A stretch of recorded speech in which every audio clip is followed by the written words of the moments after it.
Hello guys, welcome back to my YouTube channel study for GK. और आज के इस वीडियो में आप जैसा कि सभी देख पा रहे होंगे, जैव विविधता से जो भी क्वेश्चन लिए गए हैं बहुत ही महत्वपूर्ण हैं और सभी एग्जाम ओरिएंटेड क्वेश्चन लिए गए हैं। तो आप वीडियो के अंत तक बने रहिएगा। वीडियो आपको हेल्पफुल लगता है तो लाइक और सब्सक्राइब करिएगा। ओके, हम देखते हैं आज जैव विविधता सबसे पहले होता है क्या है। जैव विविधता होता क्या है, डेफिनेशन से आपको ये चीज़ें क्लियर हो जाएंगी। तो सबसे पहले इसकी डेफिनेशन देख लेते हैं जैव विविधता की। क्लियर है, तो ये देखिएगा आप, जैव विविधता। तो जैव विविधता की अगर बात की जाए दोस्तों, तो यहाँ से क्लियर करिएगा। परिभाषा दी गई है आपको, जीवों के बीच पाई जाने वाली विभिन्नता। जो जीव होते हैं दोस्तों, सजीवों की बात की जा रही है यहाँ पे। तो जीवों के बीच पाई जाने वाली विभिन्नता जो कि प्रजातियों में और आपकी प्रजातियों के बीच उनकी पारितंत्रों यानी उनके रहने के स्थान को भी समाहित करती है। तो क्या कहलाती है? वह जैव विविधता कहलाती है। तो ये चीज़ क्लियर रखिएगा। अब सबसे पहले बात कर लेते हैं इससे बनने वाले महत्वपूर्ण प्रश्नों की। क्लियर है, तो सबसे पहले ये भी जान लेते हैं। लेकिन इससे पहले ये बताना ज़रूर नहीं है क्योंकि कितने प्रकार की विविधता है, क्योंकि इसके हमने क्वेश्चन भी आपको रखे हैं टेस्ट सीरीज में। तो सबसे पहले क्वेश्चन ही सॉल्व करते हैं। क्लियर है, देखिए क्वेश्चन नंबर फर्स्ट आपको सिंपल दिया गया है, जैव विविधता। जैव विविधता शब्द का सर्वप्रथम प्रयोग किस वैज्ञानिक ने किया था? तो आप याद रखिएगा, वाल्टर जी रोसन। ऑप्शन नंबर ए इसका राइट आंसर रहेगा। आपको ABCD में बताना है, ऑप्शन रहेगा इसका वाल्टर जी रोसन। क्लियर है। और इसके पहले अगर बात की जाए तो देखिए दोस्तों, ये 1985 में इन्होंने एक शब्द दिया था। 1985 में क्या? जैव विविधता। लेकिन इसके पहले अगर बात की जाए तो जैव विविधता का पूरा नाम क्या था? Biological diversity. और इसको अगर हिंदी में बात की जाए तो जैविक विविधता बोला जाता था। उसके पहले अगर जैविक विविधता की अगर बात की जाए तो जैविक विविधता जो शब्द दिया था वो डैशमैन नामक एक वैज्ञानिक हुए थे, उन्होंने एक शब्द दिया था, क्या? जैव विविधता। तो एक चीज़ आप क्लियर करिएगा, जैव विविधता उन्होंने शब्द दिया था। ओके, नेक्स्ट बात करेंगे हम क्वेश्चन नंबर सेकंड की। तो क्वेश्चन नंबर सेकंड क्या हो जाएगा आपका? जैव विविधता कितने प्रकार की होती है? सिंपल क्वेश्चन है दोस्तों, पूछा जाएगा आपसे एग्जाम में, जैव विविधता कितने प्रकार की होती है? तो ऑप्शन नंबर सी इसका राइट आंसर हो जाएगा, 3 प्रकार की। अब कौन कौन से टाइप होते हैं ये भी हम थोड़ा डिस्कस कर लेते हैं। कुछ इंपॉर्टेंट पॉइंट हैं उसी टाइप के। देखिए सबसे पहले अगर बात की जाए तो जैव विविधता 3 टाइप की होती है। एक तो होती है आपकी जेनेटिक यानी अनुवांशिक जैव विविधता, और ये होती है आपकी दूसरी प्रजातीय जैव विविधता, और इसके बाद होती है पारितंत्र। क्लियर है, तो इनके अनुसार ये जैव विविधता का डिफाइन किया गया है। क्लियर। नेक्स्ट बात करेंगे क्वेश्चन नंबर थर्ड की। हम लोग इस ज़्यादा डिस्कस नहीं करेंगे इस वीडियो में, और क्योंकि ये टेस्ट सीरीज के रूप में रखी गई है। और एक क्वेश्चन नंबर थर्ड लगाएंगे हम, जैव विविधता का मापन कौन कौन से प्रकार से किया जाता है? देखिए मापन बहुत इंपॉर्टेंट है। जैव विविधता का मापन अक्सर पूछा जाता है, तो आप ध्यान दीजिएगा। इसमें ऑप्शन दिए गए, ABCD में आपको आंसर देना है। ABCD में आपको आंसर देना था, तो इसमें आपके ऑप्शन दिए गए हैं, अल्फ़ा विविधता, बीटा विविधता, गामा विविधता। तो इसका ऑप्शन नंबर डी इसका राइट आंसर हो जाएगा। क्या हो जाएगा? डी। उपरोक्त सभी ये तीनों प्रकार से मापन किया जाता है। एक तो अल्फ़ा होता है, एक अल्फ़ा होता है, एक आपका बीटा होता है, एक आपका क्या होता है? गामा होता है। तो ये चीज़ आप क्लियर करिएगा। ओके, नेक्स्ट बात करेंगे क्वेश्चन नंबर 4 की। तो क्वेश्चन नंबर 4 क्या होता है आपका? भारत में लगभग पादपों की कितनी प्रजातियां संकटग्रस्त हैं? तो ये चीज़ आप क्लियर रखिए। भारत में पादपों की लगभग कितनी प्रजातियां संकटग्रस्त हैं? 1500 जो स्पीसीज अगर बात की जाए तो ये प्रजातियां क्या है? संकटग्रस्त हैं दोस्तों। तो ये घोषित कर दिया गया है। ऑप्शन नंबर बी इसका राइट आंसर हो जाएगा। क्लियर। नेक्स्ट बात करेंगे हम, सॉरी, ये आपका क्वेश्चन नंबर हो जाएगा आपका 5th। जैव विविधता का संरक्षण किन तरीकों से किया जाता है? तो जैव विविधता की संरक्षण की बात की जा रही है दोस्तों। तो यहाँ पे ध्यान दीजिएगा, जैव विविधता का संरक्षण आपको ये दिए गए हैं ऑप्शन ABCD में आंसर देना है। तो ये एक निज स्थानक होता है, इसी को क्या बोल सकते हैं हम? स्वास्थानिक। स्वास्थानिक या स्वास्थानीय बोल सकते हैं, और इसी को इंसिटू भी बोलते हैं।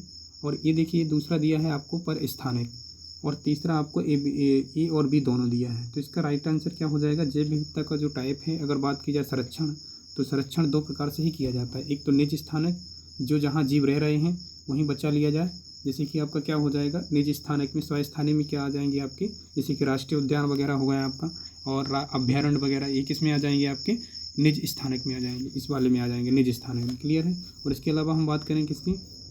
परिस्थानक। तो परिस्थानक में क्या है? जहाँ जीव संकटग्रस्त होते हैं वहाँ से ले जाकर अगर दूसरी जगह शिफ्ट कर दिया जाता है। जैसे कि उदाहरण के तौर पर आप समझिएगा, एक बेरियम वगैरह देखा होगा आपने, मछलियाँ पली रहती हैं उस पर। और इसके अलावा हम बात कर लेते हैं चिड़ियाघर। चिड़ियाघर में क्या, अपने अकॉर्डिंग ही उनको वातावरण में रखा जाता है, और जहाँ भी अपन सूटेबल लगता है कि ये ठीक ठाक है स्थान, तो वहाँ पर चिड़ियाघर बनाकर वहाँ पर जीवों को संरक्षित किया जाता है। तो ये क्या आ जाएगा? परिस्थानक में। क्लियर है। तो इसका ऑप्शन नंबर सी इसका राइट आंसर रहेगा। नेक्स्ट बात करेंगे हम क्वेश्चन नंबर 6 की। तो क्वेश्चन नंबर 6 की बात की जाएगी, जैव मंडल आरक्षित क्षेत्रों को कितने भागों में बांटा गया है। देखिए दोस्तों, यहाँ पे बायोस्फीयर की बात की गई है, बायोस्फीयर की बात की गई है। तो जैव मंडल जो क्षेत्र कितने भागों में बांटा गया है, तो यहाँ पे देखिएगा जैव मंडल जो क्षेत्र होते हैं उसके ABCD में आपको आंसर देना है। तो इसका राइट आंसर क्या हो जाएगा, डी नंबर, उपरोक्त सभी। देखिए कोर क्षेत्र की अगर बात की जाए और बफर क्षेत्र की बात की जाए और संपूर्ण क्षेत्र की बात की जाए, तो आप ये डायग्राम के माध्यम से थोड़ा समझने की कोशिश करिएगा। यहाँ से समझाने की कोशिश करता हूँ आप लोगों को। यहाँ देखिएगा, ये आप समझ लीजिए कि कोर क्षेत्र, और इसके अलावा ये आप समझिए कि आपका बफर क्षेत्र, इसके अलावा ये जो बाह वाला जो तट है ये समझ लीजिए आपका संपूर्ण क्षेत्र। तो यहाँ पे आप इतना समझिएगा कि जो कोर क्षेत्र होता है यहाँ पर जैव विविधता सबसे अधिक पाई जाती है, और इसके अलावा अगर बात की जाए तो यहाँ पर जीव बहुत अधिक संख्या में होते हैं, इसलिए यहाँ पर जाना किसी को अलाउ नहीं होता है। अगर कोई जीव बीमार होता है या किसी संकट में ग्रस्त होता है तभी यहाँ पर डॉक्टर वगैरह जा सकते हैं, इसके अलावा अन्य कोई व्यक्ति नहीं जा सकता है। क्लियर है। यहाँ पर ड्रोन या कैमरे के माध्यम से निगरानी की जाती है।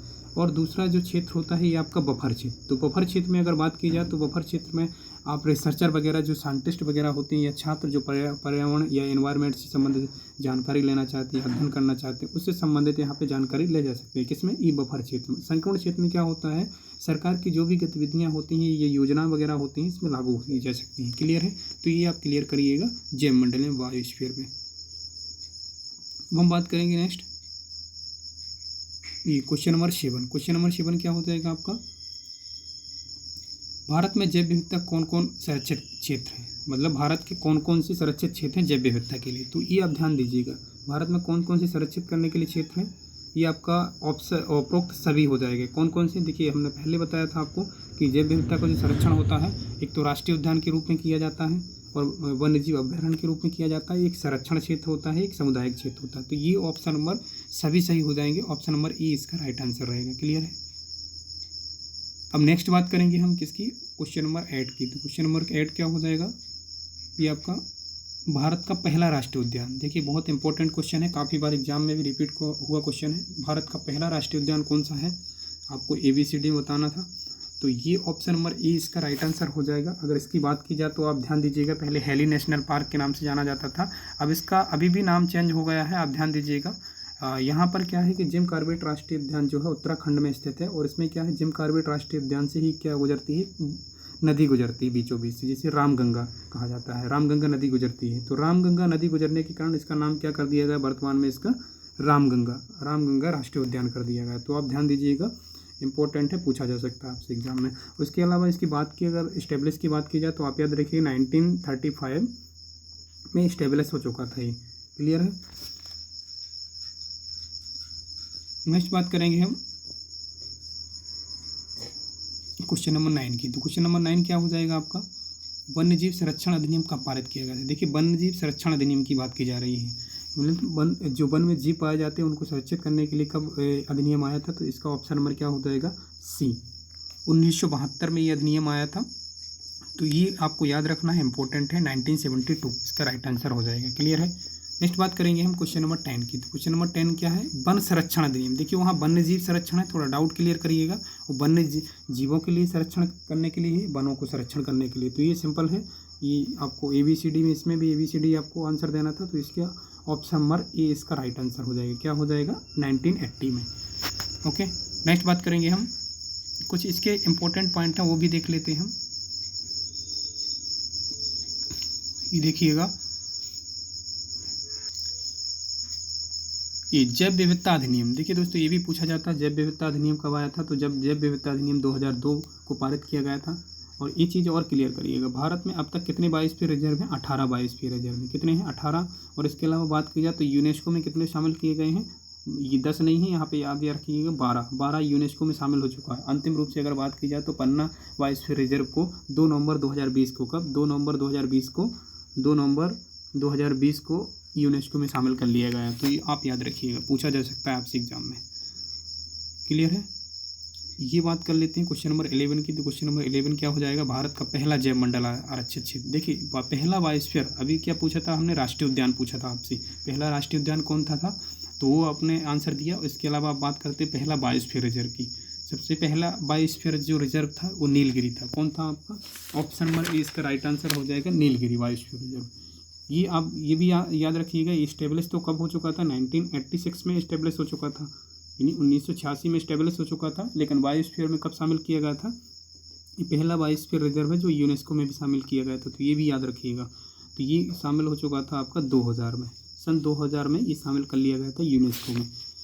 क्लियर। नेक्स्ट बात करेंगे क्वेश्चन नंबर 12 की। तो क्वेश्चन नंबर 12 क्या हो जाएगा? मध्य प्रदेश में कितने जैव मंडल आरक्षित हैं? देखिए सिंपल क्वेश्चन है दोस्तों, मध्य प्रदेश की बात की जा रही है, आप सभी जानते होंगे आई होप।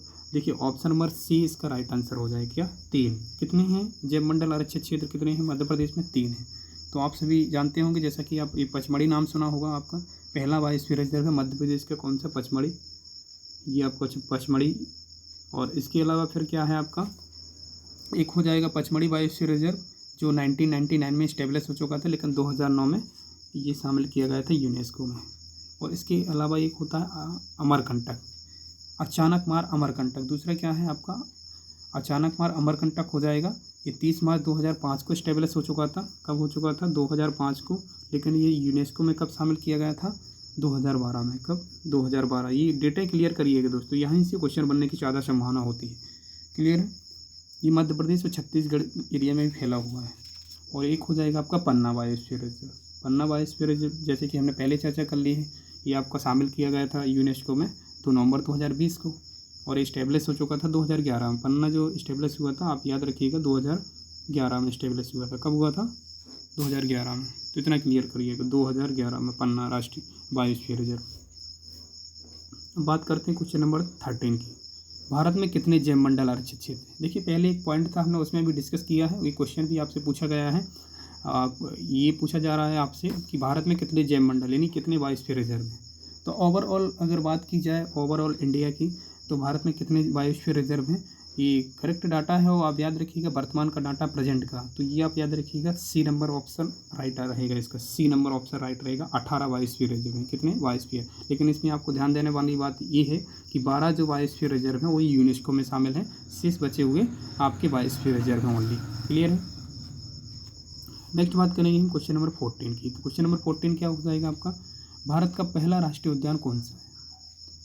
तो पहला राष्ट्रीय उद्यान इसका पहले भी डिस्कस कर चुके हैं, जिम कॉर्बेट। ये रिपीट हो गया क्वेश्चन, जिम कॉर्बेट राष्ट्रीय उद्यान है। इसका क्वेश्चन नंबर 15 है। देखिए दोस्तों ये लास्ट क्वेश्चन है शायद इस वीडियो का। और ये बाघ परियोजना कब लागू की गई थी? दोस्तों ये बात कर लेते हैं बाघ परियोजना की। तो बाघ परियोजना कब लागू की गई थी सबसे पहले बात करते हैं।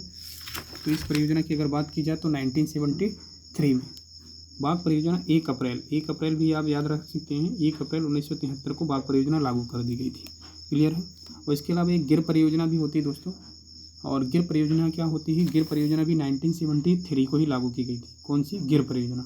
गिर परियोजना 1973 को ही लागू की गई थी, तो इतना याद रखिएगा। तो दोस्तों ये वीडियो आपका कंप्लीट होता है, और वीडियो आपको हेल्पफुल लगता है तो लाइक और सब्सक्राइब करिएगा। ओके, और बेल आइकन को ऑन कर लीजिए जिससे आप हमारे आने वाले सभी वीडियो को नोटिफिकेशन मिल सके। और मिलते हैं किसी नए टॉपिक में, तब तक के लिए धन्यवाद। जय हिंद, जय भारत।